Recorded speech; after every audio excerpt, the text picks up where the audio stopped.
ఈనాడు సంస్థల అధినేత అయినటువంటి రామోజీరావు గారు అకాల మరణం చాలా దుఃఖిస్తున్నారు.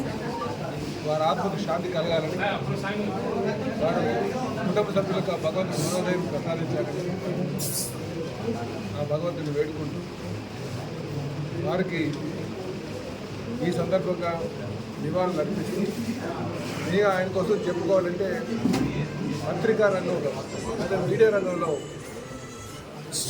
ఒక న్యాయమైనటువంటి వార్తలు అందించడంలో కావచ్చు, ఒక నిబద్ధత గల ప్రమాణాలతో కూడినటువంటి ప్రయాణం కావచ్చు, అది రామాజీ గారి యొక్క జీవితం నుంచి మనం తెలుసుకోవచ్చు అని చెప్పేసి సందర్భంగా తెలియజేస్తున్నాను. మరి ముఖ్యంగా పత్రికా రంగంలో ఆయన విలువలతో కూడినటువంటి ఏదైతే వార్తలు ప్రచురిస్తారో అవి మిగతా అందరికీ ఆదర్శంగా తీసుకోవచ్చు అని చెప్పి సందర్భంగా తెలియజేస్తూ, అలాగే వారు ఈ రామోజీ స్టూడియోస్ కావచ్చు, ఏది మొదలుపెట్టినా సరే దానికి ఒక ఎక్కువ మందికి ఎంప్లాయ్మెంట్ కలిగించేటట్టుగా విలువలతో కూడినటువంటి ఆలోచనలతో వెళ్ళినటువంటి వ్యక్తి మరి రామోజీ గారు మనం భావించవచ్చు.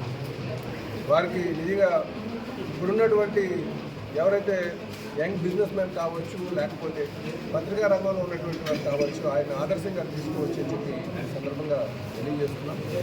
వారికి ఈ సందర్భంగా మేము నివాళులు అర్పిస్తూ వారి ఆత్మకు శాంతి కలగాలని, కుటుంబ సభ్యులకు దేవుని మనోధైర్యం ప్రసాదించాలని కోరుకుంటూ వారికి నివాళులు అర్పిస్తున్నాం.